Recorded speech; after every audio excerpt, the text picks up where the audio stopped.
నూలు నూలులో శతాబ్దాల గౌరవం, పట్టు పరంపరకు ప్రతీక, సంప్రదాయానికి శాశ్వత చిరునామా సఖీ.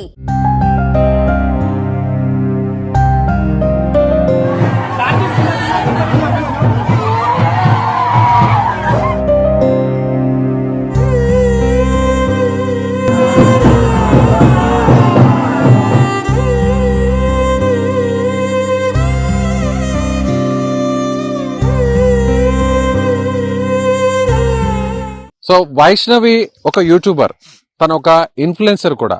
ఇన్స్టాలో రీల్స్ చేసేది, ఆ రీల్స్ ద్వారా మంచి పేరు రావడంతో ఆ తర్వాత ఒక యూట్యూబ్ ఛానల్ ఓపెన్ చేసింది.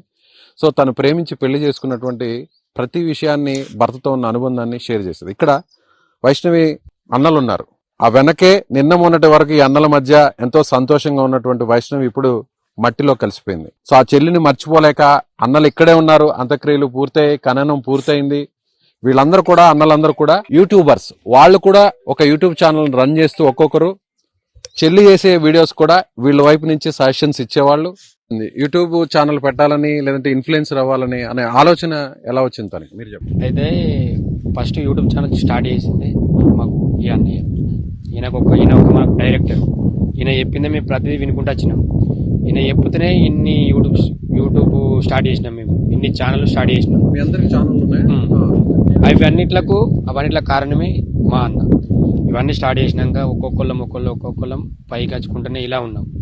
ఆఖరికి ఇవన్నీ జరగంగా ఆడు లవ్ మేటర్ తోటి ఆడు మోసం చేసిండు, గట్టిగా చేసి చెల్లెని పెళ్లి చేసుకున్నాడు. అయిపోయింది. ఇవన్నిట్లో కూడా మాకు ఇష్టం లేదు ఇది, కానీ ఇష్టపడ్డాం మాటలకు. మీరు ఛానల్ పెట్టారు కదా, తనకి వచ్చింది ఆలోచన ఇన్ఫ్లుయెన్సర్ అవ్వాలని, లేదంటే మీరు ఆల్రెడీ డైరెక్షన్ లో ఉన్నారు కాబట్టి మీ వైపు నుంచి చూసి ఇన్స్పిరేషన్ ఏమన్నా అయింది? సో నేను ఫస్ట్ ఛానల్ పెట్టి తర్వాత మేము ఒక టీంతో ఈడు మా చరణ్ ఇంకా సుమనన్న వీళ్ళతోటి స్టార్ట్ చేసినాక సో మన తమ్ముళ్ళంతా వేరే పని చేయొద్దు, బట్ ఎక్కడెక్కడో ఫారెన్ వెళ్ళుడు ఎందుకు అని సో వీళ్ళను కూడా మనం స్టార్ట్ చేయించి వీళ్ళతోటి మనకు రెండు అయితే ఇక్కడే ఉంటారు కదా, ఇక్కడ మనం మంచి చెడు చూసుకుంటే ఇక్కడనే ఉంటారు అని. ఎంతకాలం కింద స్టార్ట్ చేశారు? ఎంతకాలం కిందట? మేము ఇప్పుడు 8 ఇయర్స్ అయితే ఫస్ట్ ఛానల్ 8 ఇయర్స్ స్టార్ట్ అయింది. సో తర్వాత మెల్లమెల్లగా ఒక్కొక్క ఛానల్ వైష్ణవి ఎప్పుడు అంటే పెళ్ళైన నుండి ఓపెన్ చేసింది, లాస్ట్ 1 year నుండి ఓపెన్ చేసింది. ఆమెకు ఆలోచన ఎట్లా వచ్చిందంటే, మేము అందరం యూట్యూబర్సే. ఇప్పుడు మాది ఏదైనా కంటెంట్ ఉన్నప్పుడు చెల్లి చేదురా అని చెప్పి మేము పిలిచేవాళ్ళం, రీల్స్ అందరం కలిసి చేసేవాళ్ళం. అట్లా ప్రతి ఒక్కటి చెల్లె కూడా అలవాటు అయిపోయింది. నేను కూడా ఇన్ఫ్లుయెన్సర్ అవ్వాలి, నా భర్తతో నేను మంచి వీడియోలు చేసుకోవాలి, రీల్స్ చేసుకోవాలని చెప్పి తన ఫాలోవర్స్ కూడా మన ఇన్స్టాగ్రామ్ లో చూడండి మిలియన్స్ ఆఫ్ వ్యూస్ చాలా మంది ఉన్నారు. దాన్ని ఇష్టపడే వాళ్ళు కూడా చాలా మంది ఉన్నారు. దాన్ని అభిమానం ఇచ్చే వాళ్ళని చాలా మందిని సంపాదించుకున్నది. కానీ లాస్ట్ కి అదే ఇట్లా అయిపోయింది. ఏం చేయలేం. అంటే తనకి నుంచి వచ్చే యూట్యూబ్ నుంచి వచ్చే రెవెన్యూ తనకు ఉపయోగపడేదా? ఇప్పుడు చాలా మొన్ననే పడ్డది, స్టార్టింగ్ చేసింది, కానీ మన వీడియోలు అవి ఏం పెట్టలేదు. జస్ట్ మొన్న నుండి ఈయన జాబ్ బంద్ చేసిన నుండి ఇంకేం చేస్తాం, ఈ వీడియోస్ తప్ప ఇంకేం చేస్తాం అని చెప్పి వీడియోస్ చేసేది. ఆయన జాబ్ చేయకపోయినా గానీ నేను వీడియోలు చేసి ఈ పైసలు అనేది అక్కడికో ఇక్కడికో దేనికైనా ఉపయోగపడతాయి కదా అని చెప్పి ఆ పైసలు అనేవి ఒక్కొక్కటి వెనకేసుకుంటా. లేకపోతే ఇప్పుడు ఇల్లు కట్టుకుంటారు కదా, ఇల్లు కూడా ఉపయోగపడతాయి అని చెప్పి ఒక్కొక్క రూపాయి వెనకేసుకున్నారు. తనే షూట్ చేసుకునేదే, కాన్సెప్ట్ అంతా కూడా, కంటెంట్ అంతా కూడా అంతా తనదే. ఎడిటింగ్ గానీ ప్రతి ఒక్కరి గానీ అనేది ఓన్లీ వీడు మాట చెప్తాడు, నల్లిగాడు మాటలు చెప్తాడు, పోతాడు అంతే. తను అసలు ఎలా పరిచయం అయ్యాడు? తను ఇన్స్టా రీల్స్ చేస్తున్నప్పుడే పరిచయం అయ్యాడా సోషల్ మీడియాలో? ఇంటికి వచ్చిందని వాళ్ళు మా క్యాస్టే వచ్చిర్రు, ఇంటికి వచ్చి సంబంధం చూసారు. చూసిన తర్వాత ఫస్ట్ వాళ్ళు మెచ్చలేరు, అతను మంచి లేడని చెప్పి మేము మెచ్చలేము. మెచ్చకపోతే ఏం చేసారు అంటే, వానికి మా వీడియోలు చూసేవాడు. మేము స్టార్ట్ చేసినప్పటి నుండి మా వీడియోలు చూసేవాడు, మమ్మల్ని బాగా లైక్ చేసేవాడు. మా ఫ్యామిలీ మెంబర్స్ అందరు ఎవరు ఏమవుతారని చెప్పి అందరిని కనుక్కొని మీ ఫ్యామిలీలో నేను ఒక్కని కావాలి అని చెప్పి బాగా ఆశపడ్డాడు. ఆశపడి ఏం చేసి, అంటే ఎందుకు మీకు ఆస్తులు ఉన్నాయా, మీ ఆస్తుల మీద కన్నేసాడా, లేకపోతే మీ అమ్మాయి మీద బాగుంటది చక్కగా? ఫస్ట్ వాళ్ళు మా సంబంధాన్ని అద్దన్నదే కట్నం గురించి. ఫస్ట్ కట్నం మేమేమన్నా అంటే గింతే ఉన్నది, 10 లక్షల ప్లస్ ఏమో ఉన్నది, గంతే పోస్తామని చెప్పి వీళ్ళు మాట్లాడారు. వాళ్ళేమన్నది 2 ఎకరాల పొలం ఇస్తారు, అక్కడ 10 లక్షలు ఇస్తున్నారు, అక్కడ చేసుకుందాం అని చెప్పి ఆయన అన్నాడు. అయినాక తర్వాత వేరు ఇంటికాడ ఏం చర్చ జరిగిందో తెలియదు. అతను మా చెల్లెని బాగా ఇష్టపడ్డాడు. నేను మేము చేసుకుంటే ఆమెను చేసుకుంటా, వేరే వాళ్ళని చేసుకున్నా అని చెప్పి ఇష్టపడ్డాడు. మాకు చేసిండు, మాకు అన్నదమ్ములు అందరికి చేసిండు. మేము కూడా అద్దన్నాం, మా పిన్ని కూడా వద్దన్నది, వాళ్ళు కూడా ఒప్పుకోలేరు. వాళ్ళ ఇంట్లో ఏం గొడవ అయిందో తెలియదు. మందు తాగిండు ఎవరి కోసం, మా చెల్లె కోసం. ఆ పిల్ల లేదు, నేను బతక, ఆ పిల్ల నాకు కావాలి, ఆ పిల్ల ఉంటేనే నా జీవితం, లేకపోతే నా జీవితం లేదని చెప్పి మందు తాగిండు. ఆ ముచ్చట మాకు తెలియదు. ఒక రోజు తర్వాత వాళ్ళు ఫోన్ చేసి బాగా తిడుతారు మమ్మల్ని. తిడుతుంటే ఎందుకు తిడుతారు అని చెప్పి అనుకుంటే మందు తాగిందని చెప్పి తెలిసింది. మేము ఏమన్నా చేసుకుందామని చెప్పినామా, రమ్మని చెప్పినామా, మీరు వద్దన్నారు, మేము వద్దన్నాం. సైలెంట్ అయిపోతుంది కదా, మంది ఎందుకు అయిన తర్వాత అక్కడికి పంచాయతీ అయిపోయింది. 8 రోజుల తర్వాత ఆయన డిశ్చార్జ్ అయ్యాను. అంతేగాని వైష్ణవి తనను ప్రేమించలేదు. అదే వస్తుంది.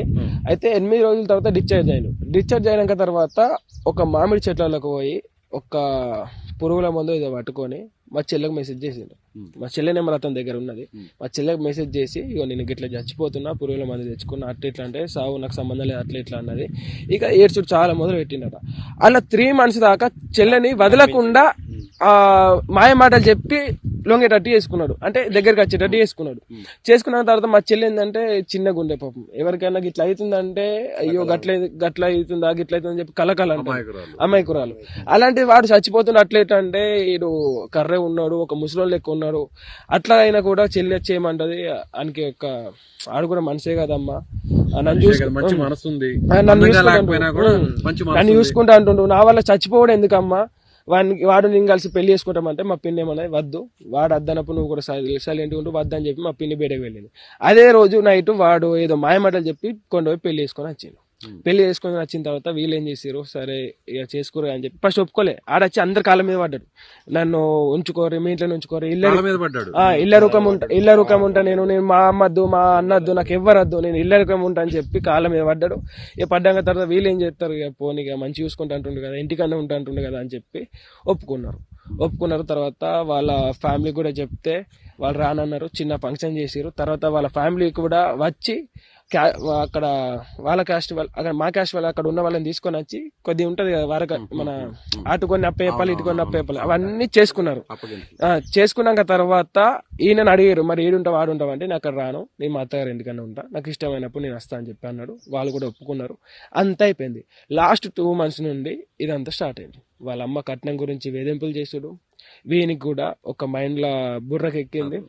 వాళ్ళ అమ్మ వాళ్ళ అన్నలు అన్ని చెప్పినాయని బుర్రకెక్కినాయి కదా, చంపేశారు. సో ఇది అన్నదమ్ములు చెప్తున్నారు దాని ప్రకారం, అన్నలు చెప్తున్న దాని ప్రకారం చూస్తే తను వాళ్ళందరూ కూడా యూట్యూబర్స్ కావడం, అన్నలందరూ కూడా అందుకు తాను కూడా అన్నంలో చేస్తున్న కంటెంట్ చూసి ఇన్స్పైర్ అయ్యి తాను కూడా ఒక యూట్యూబ్ ఛానల్ పెడతానని పెళ్ళైన తర్వాత ఓపెన్ చేసింది. ఆ ఛానల్కి మంచి రీచ్ వచ్చింది, వ్యూవర్షిప్ వచ్చింది.